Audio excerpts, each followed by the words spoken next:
ચાલો વિચારીએ કે આપણી પાસે ખાલી 3 જ વસ્તુઓ છે, એક બેટરી, એક બલ્બ અને થોડાક વાયર. બસ. હવે આટલી સાધારણ વસ્તુઓથી આપણે પ્રકાશ કેવી રીતે પેદા કરી શકીએ? લાગે છે ને મજેદાર? તો ચાલો આજે વીજળીના આ એકદમ બેઝિક પણ બહુ જ રસપ્રદ રહસ્ય પરથી પડદો ઉઠાવીએ. તો જુઓ, અહીંયા 6 અલગ-અલગ રીતે આ વસ્તુઓને જોડવામાં આવી છે. હવે અસલી સવાલ એ છે કે આમાંથી કઈ રીતે જોડવાથી બલ્બ ચાલુ થશે? અને એનાથી પણ વધારે રસપ્રદ સવાલ એ છે કે કેમ અમુક જ રીતે કામ કરશે અને બાકીની રીતે કેમ નહીં? ચાલો સાથે મળીને આ કોયડો ઉકેલીએ. ભલે આ ગોઠવણી એકદમ સિમ્પલ લાગે, પણ સાચું કહું તો આ જ બેટરી, વાયર અને બલ્બ આ જ તો દરેક ઇલેક્ટ્રોનિક ગેજેટનો પાયો છે. એટલે જો આપણે આ નાનકડો કોયડો સમજી લીધો ને, તો સમજો કે આખી ઇલેક્ટ્રિકલ સર્કિટનો મૂળ સિદ્ધાંત સમજાઈ જશે. તો સવાલ એ જ છે કે આખિર વીજળી વહે છે કેવી રીતે? એવું તો શું થાય છે કે અચાનક કરંટ દોડવા લાગે છે? અને આ બધાનો જવાબ એ એક જ વાતમાં છુપાયેલો છે. આ બધી વસ્તુઓને આપણે જોડીએ કેવી રીતે છીએ? તો સાચી રીત કઈ છે એ જાણવા માટે સૌથી પહેલાં એ જોઈએ કે કઈ રીતો ખોટી છે અને કેમ ખોટી છે. કેમ કે ઘણીવાર એવું જ થતું હોય છે. કોઈ વસ્તુ કેમ કામ નથી કરતી એ સમજી લઈએ ને, તો એ કેવી રીતે કામ કરે છે એનું રહસ્ય આપોઆપ ખુલી જાય છે. સારું, તો સૌથી પહેલાં જોઈએ ગોઠવણી બી અને સી. અહીંયા જરા ધ્યાનથી જોઈએ તો ખબર પડશે કે બંને વાયર બલ્બના મેટલ બેઝ પર એક જ જગ્યાએ અડેલા છે. બસ આ જ છે પહેલી મોટી ગડબડ. કરંટ આવે છે, બલ્બના મેટલને અડીને સીધો પાછો જતો રહે છે. એ બલ્બની અંદર જતો જ નથી. અને બલ્બની અંદર જે પેલો પાતળો તાર હોય ને, જેને ફિલામેન્ટ કહેવાય, જ્યાં સુધી કરંટ એમાંથી પસાર ન થાય ત્યાં સુધી એ ગરમ નહીં થાય અને પ્રકાશ નહીં આપે. સિમ્પલ. એટલે અહીંયા બલ્બ ચાલુ થવાનો કોઈ ચાન્સ જ નથી. હવે જોઈએ ગોઠવણી ડી અને ઈ. ડીમાં તો જુઓ, બેટરીનો એક છેડો બિચારો હવામાં જ લટકે છે, એ ક્યાંય જોડાયેલો જ નથી.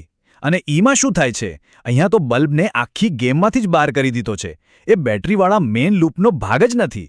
તો લો, આના પરથી આપણને બીજો નિયમ પણ મળી ગયો. કરંટને વહેવા માટેનો રસ્તો એ એકદમ પૂરેપૂરો અને જોડાયેલો હોવો જોઈએ. વચ્ચે કાંઈ પણ ગેપ, કોઈ તૂટેલું કનેક્શન કે કોઈ અધૂરો રસ્તો બિલકુલ ના ચાલે. તો આપણને હવે 2 મોટા કારણો ખબર પડી ગયા છે કે બલ્બ કેમ ચાલુ નહોતો થતો. અને હવે જ્યારે આપણને એ ખબર છે કે શું નથી કરવાનું, તો સાચો રસ્તો શોધવો તો સાવ સહેલો થઈ જશે. આપણે જવાબની બસ એકદમ નજીક પહોંચી ગયા છીએ. તો આપણે 2 પ્રોબ્લેમ્સ તો શોધી કાઢ્યા. એક, કરંટ બલ્બની અંદરથી નથી જતો, અને બીજું, રસ્તો તૂટેલો છે.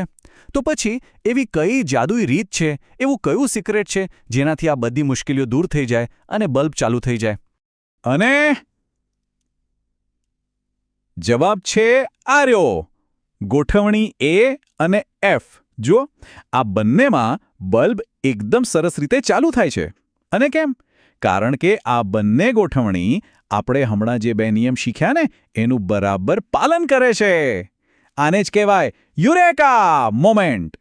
આ બંને સાચી ગોઠવણીમાં એક કોમન પેટર્ન દેખાય છે. અહીં એક આખો ક્યાંયથી પણ તૂટ્યા વગરનો લૂપ બને છે. જુઓ, કરંટ બેટરીના એક છેડાથી નીકળે છે, વાયરમાંથી પસાર થઈને બલ્બમાં જાય છે, પેલા ફિલામેન્ટમાંથી પસાર થઈને બહાર નીકળે છે, અને બીજા વાયરથી પાછો બેટરીના બીજા છેડા પર આવી જાય છે. એક કમ્પ્લીટ સર્કલ, એક સંપૂર્ણ લૂપ.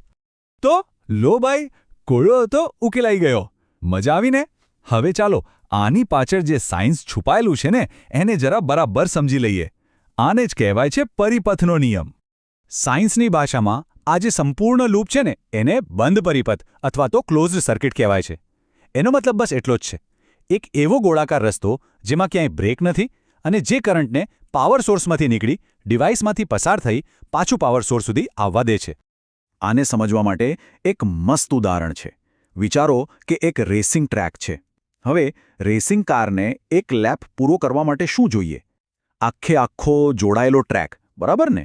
જો ટ્રેક વચ્ચેથી તૂટેલો હોય તો ગાડી ત્યાં જ અટકી જશે, રેસ પૂરી નહીં થાય. બસ વીજળીનું પણ સેમ ટુ સેમ આવું જ છે. એને પણ દોડવા માટે એક પૂરેપૂરો જોડાયેલો રસ્તો જોઈએ.